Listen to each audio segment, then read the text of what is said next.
Hello, chào mừng các bạn đã quay trở lại với Trinh Pro và mình là Tiến Đa. Vào thẳng chủ đề luôn nhá, thì ở đây mình đang có một chiếc kit bàn phím cơ kim loại cực kỳ ngon mà giá lại còn cực kỳ rẻ nữa với tên gọi là Monskick M1. Và chúng ta hãy cùng tìm hiểu nó ngay sau intro nhé.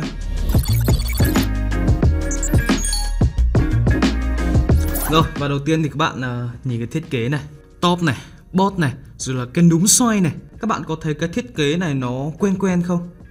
Và chính xác thì đây là cái thiết kế của Aco Mod 007. Và nhân tiện thì ở đây mình cũng đang có một chiếc Aco Mod 007 V2 để có thể so sánh với các bạn luôn. Gần như là không có gì khác nhau về mặt thiết kế cả. Đến cả cái feed cao su, cả con ốc cũng giống y hệt luôn. Packing cũng y như đúc, cũng có dây xoắn của Aco. Tuy nhiên thì các bạn sẽ chỉ có mỗi một tùy chọn plate là nhựa PC mà thôi, chứ sẽ không có plate nhôm nữa ở trên Mod 007. Và tất nhiên là với những phụ kiện khác như là lục lăng tháo ốc hay là những cái như là key puller, switch puller chúng ta cũng sẽ không có nốt. Thì mình có nghe loáng thoáng một vài tin đồn về chiếc kit bàn phím cơ này, đó chính là đây sẽ là thiết kế ban đầu của chiếc Aco Mod 007S phiên bản mạch xuôi. Và do một vài lý do nào đó về dây chuyền sản xuất thì cái phiên bản này nó lại bị lỗi hai bên thành. Đấy, ở Aco 007 V2 và 007S thì nó sẽ kín như thế này. Còn cái lô này do bị lỗi nên là có lẽ Aco đã tận dụng cái điều này, cắt hai bên thành đi, nhét thêm một miếng sắt màu vàng nhỏ nhỏ vào, tự nhiên lại tạo thành một điểm nhấn. Và sau đó thì bán ra thị trường với một tên thương hiệu khác, có thể là một nhánh khác hoặc là một thương hiệu con, với một cái giá gọi là nó rẻ hơn rất là nhiều, rẻ hơn gần một nửa so với Aco Mod 007S. Đấy, còn Mod 007S thì hơn 4 triệu, hình như gần 5 triệu. Còn con này thì chỉ chưa đến 2 triệu mà thôi. Tiện đây thì mình cũng quảng cáo tí, đó chính là Trinh Pro cũng đang diễn ra chương trình pre-order cho em kit bàn phím cơ này. Chỉ 1.840.000 cho phiên bản kit và 2.240.000 cho phiên bản full assemble. Ngoài ra thì sắp tới đây cũng sẽ có chương trình khuyến mãi ngày hội Apple cho anh em fan táo với cực kỳ nhiều phụ kiện giảm sâu, giá rẻ nhất thị trường luôn. Và mình sẽ để link hai chương trình này ở phần mô tả cho anh em nào quan tâm nhé. Thực sự là với một cái mức giá chưa đến 2 triệu cho chiếc kit bàn phím cơ Monskick M1 này, một cái thiết kế y hệt như là Aco Mod 007, và chúng ta vẫn có một cái chất lượng nó tương tự như vậy thì thực sự là quá là hời luôn. Và mình nói lỗi như vậy thôi chứ còn chả ai xác nhận cái giả thuyết đấy là thật cả. Và nó cũng chả ảnh hưởng đến chất lượng mấy đâu. Họ đã bán ra thì chắc là cũng fix được đến 90% lỗi rồi. Một cái điểm hạn chế của chiếc kit bàn phím này mà mình thấy là khá nhiều anh em kêu ca, đó chính là phiên bản màu trắng nó sẽ bị lỗi ở phần sơn. Đấy, đôi lúc nó sẽ bị cấn lên một chút bởi vì nó được sơn phủ lên chứ không phải là theo dạng anode nhôm như là những màu sắc còn lại. Cái này thì mới là lỗi thật này, cho nên là anh em nào mà thích màu trắng nên lưu ý kỹ nhé. Còn với những màu sắc khác thì mình cũng không thấy là có một cái ý kiến trái chiều nào cả. Phiên bản màu hồng mà mình đang ở trên tay đây cũng rất là đẹp và mịn, nhìn nó lại còn nam tính nữa chứ, y như mình này. Anh bạn à, tôi có thể... Rồi, và về ngoại hình thì có lẽ là cũng chả cần phải bàn nhiều ở đâu nhỉ. Bây giờ thì chúng ta hãy cùng mở nó ra xem là bên trong nó có gì khác biệt hay không nhé. Ok, và mình đã tháo xong hết rồi. Con màu hồng bên này là Monskick M1, còn con màu xám bên này là Mod 007 V2 của mình. Và đến với phần bot trước nhá. Đây.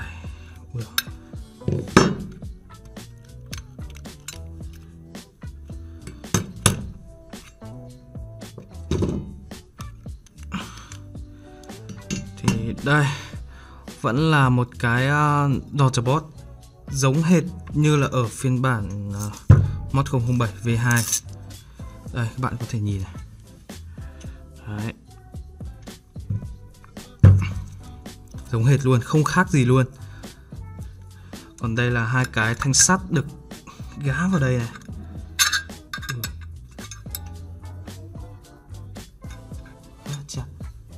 Ok.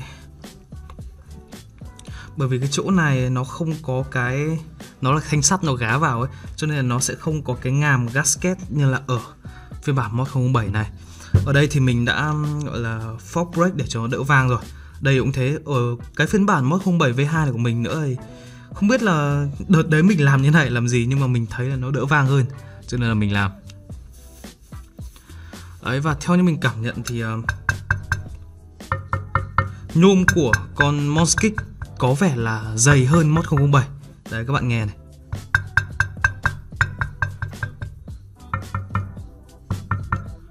Đấy, ở Mod 007 V2 thì nó sẽ vang hơn một chút.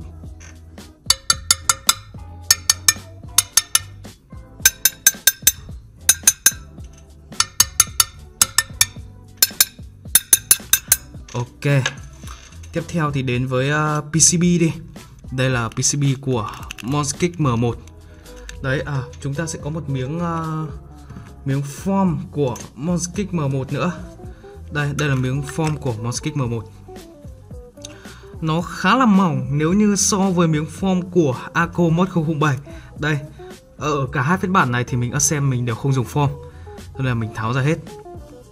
Đây các bạn nhìn này, nó mỏng hơn khá là nhiều. Đấy. Và ở cái PCB này thì cái form này nó được dính vào PCB bằng băng dính. Đấy các bạn nhìn này, có những cái vết băng dính này. Cho nên là anh em nào mà cái form này nó đã mỏng rồi mà còn dính băng dính vào đây nữa, cho nên anh em nào mà tháo ra ấy, nguy cơ rách rất là cao đấy. Mình cũng bị rách một ít rồi. Đấy. Ok, và PCB này là PCB mạch xuôi, socket của TTC. Đấy, socket của TTC giống hệt với Arco Mod 007. Đây, để mình cho các bạn xem. Chỉ khác nhau là demo rồi. Đây là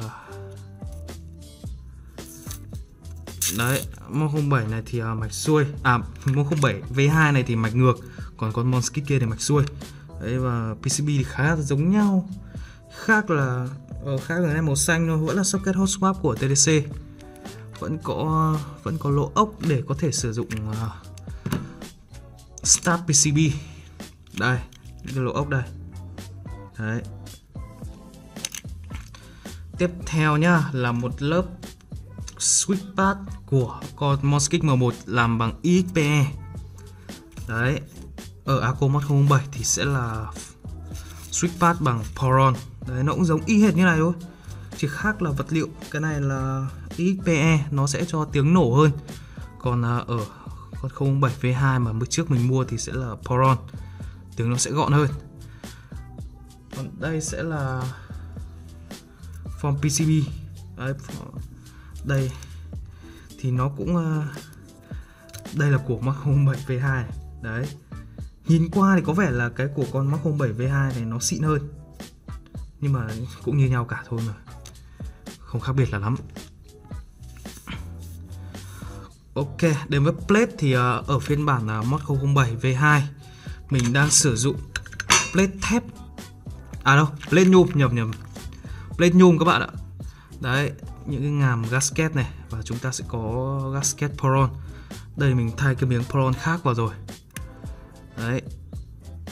Nhưng mà ở trong hộp nó cũng sẽ có gasket Poron tặng kèm nhá. Còn ở Monskit thì bởi vì hai bên này không có ngàm, cho nên là chúng ta cũng sẽ không có. Đây. Đấy, đến với phần top thì y hệt luôn, không có gì khác nhau cả. Đấy. Chỉ cái là con Monskit M1 này có vẻ nó góc cạnh hơn thôi. Ở con Arco Mod 007 thì nó sẽ có những cái đường gọi là đường vát này, và cái gọi là cái lớp sơn của nó sẽ cũng nhám nhẹ hơn một chút. Còn ở con này thì nó hơi bóng, để lại nhiều dấu vân tay hơn. Ok, và nó cũng không có những cái sự thay đổi quá là nhiều, vẫn có khác biệt đấy nhưng mà không nhiều. Nó vẫn là một cái thiết kế như vậy, không có gì thay đổi quá là đáng kể cả. Còn bây giờ thì chúng ta hãy cùng sound test nhé.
Theo như những cái trải nghiệm và đánh giá của mình thì Monskix M1 là một chiếc kit bàn phím cơ khá là đáng mua trong tầm giá dưới 2 triệu. Có thể gọi là đáng mua nhất bởi vì chúng ta chỉ phải bỏ ra với số tiền là gần như bằng một nửa so với Aco Mod 007S thì chúng ta đã có một kit bàn phím cơ nhôm, mạch xuôi với form phụng đầy đủ và một build quality khá là ổn áp. Và đó những đánh giá của mình về chiếc kit bàn phím cơ Monskix M1. Và nếu em có bất kỳ kiến thắc mắc nào thì hãy để lại phần comment nhé. Và bây giờ thì xin chào và hẹn gặp lại.